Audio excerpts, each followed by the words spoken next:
Well, we've got an intensive care unit with 3 pods, and one of those pods has been dedicated to COVID throughout the pandemic. And at times of surge, we've gone up to 2 or even more pods of patients that are on intensive care with COVID.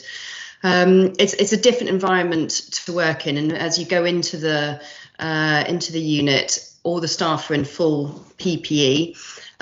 With the doors shut and signs on the doors, and then we have all those patients together, and I think things have changed as we've gone through the pandemic, and we've gone into different phases, and certainly now we're in a sort of steady state, really, where we have a constant trickle of patients with COVID, that has the peaks and troughs have got less as the vaccinations have been rolled out, and it is, the thoughts that I think the staff have, obviously, about getting the treatments right and looking after these patients, but also, there is always that question of which patients have and haven't been vaccinated, because unfortunately it is the reality now that we are predominantly seeing only unvaccinated patients on the unit.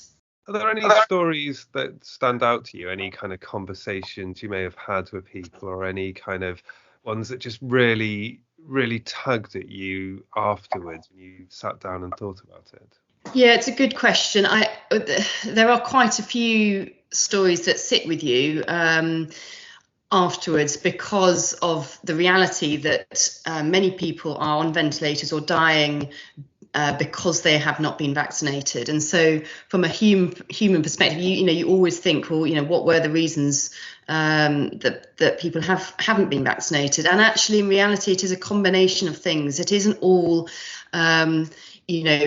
because of strong opinions against the vaccines. And actually, the most sad thing is when someone comes and says, well, I just sort of hadn't got round to doing it. And I think in many ways, that is much harder to understand and to deal with, because it is such, it could have been prevented, and some of those patients go on to die because they haven't just quite got round to getting the vaccine. I think of late, it has also been very hard to see pregnant women unvaccinated on ventilators, risking their lives and their unborn babies' lives. And again, several of those have been because of the early kind of reticence and misinformation about the safety of vaccines during pregnancy, and that has had a quite long-lasting effect. And we have seen now several pregnant people on ventilators as a result of that, and that's very sad to see. Have you had conversations with people on the wards, and what kind of conversations have you had? We do have conversations, but in some ways they are limited, because actually by the time they've got to intensive care, actually our sole focus is trying to support them and treat them for this life-threatening disease, and it's not always the time to start questioning them about the reasons for their choices, but often it is. We talk to the families a lot as well, and sometimes it's maybe half the family have been vaccinated and half haven't, and other times it's whole families that have made a decision not to be vaccinated. Thankfully, it's quite often that when someone's suddenly hit with the reality of having a family member on intensive care with COVID, that it is enough of a trigger for the rest of the family to have a conversation and at that point to go and get themselves vaccinated. But of course, it is too late for that individual. So we're just trying to get the message out there that there's a lot of stuff that people read in the media and on social media that isn't accurate about concerns about vaccinations. But it absolutely is the case that severe disease from COVID and getting to intensive care has become only a problem for the unvaccinated people out there. What is life like on a COVID ward for a patient? What would somebody who's admitted expect to happen? So on a COVID intensive care ward, we have people tend to fit into two categories. You're either on a non-invasive ventilation mask, which is where you have a tight-fitting mask around on your face, essentially strapped to your face, and it is tight-fitting because you have continuous oxygen pumped at pressure into your lungs to support your breathing, and so it's essentially strapped to your head with a tight seal, and it isn't. It is akin to being tortured in a way that your people are struggling to breathe. I've heard it being described by a patient like being waterboarded because the fluid in your lungs is full, and you're struggling to breathe as if you're taking breaths underwater. And so you can only imagine what that must be like for people and how frightening that is. And for those people that are lucky enough to survive that experience, that lives with them for the rest of their lives. And we see a lot of people with severe post-traumatic stress and psychological difficulties after that for very understandable reasons.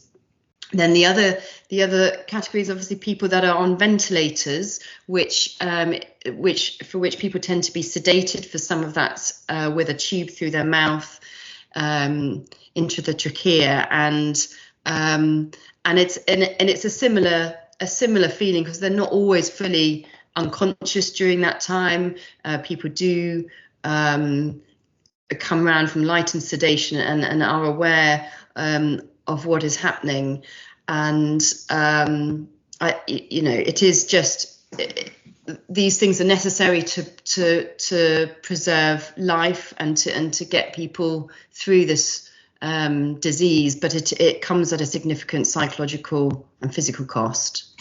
And you mentioned family members may be outside, desperately waiting for these, and often in your experience there's been cases where entire families haven't been vaccinated. What's kind of going through their mind? What kind of conversations are they having when they're just there waiting for some sort of positive news to come out? The family members of people on an intensive care unit, they go through hell waiting for information and waiting for each day for any signs of improvement. It is particularly difficult on the COVID pod because visiting is restricted because of the risks to family members, and also so that has to be restricted, and so it's even harder that families don't get to sit at the bedside in the same way as they would have been able to do if it wasn't for COVID. I don't know what goes through people's minds, particularly when, in terms of if there's regret about vaccinations, about not being vaccinated. I assume there is, but it's difficult for me to know exactly what's going through their minds. But we do see a lot of distressed families, clearly. How frustrating is it for you when, we always meet somebody that has a different view to us about vaccinations, for example, maybe they're against it, and then you have to sit there and explain to them the reality of what this decision could potentially result in? How does that make you feel? I tend not to think about it too deeply as a clinician. My job and the job of us on in our intensive care team is just to look after the patient in front of us, and I totally understand people's reservations and the fact that everybody will make choices that are unwise. That is part of life. We will do our best to care for anybody that comes through.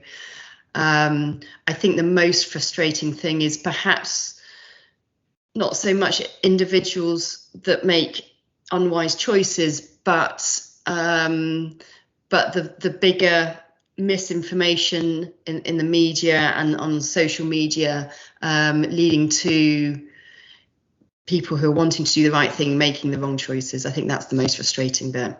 What's the one most important message you would like to send out? The most important message is to be ill with severe COVID on an intensive care unit is largely a problem for unvaccinated people. Please get your vaccine if you've yet to do so.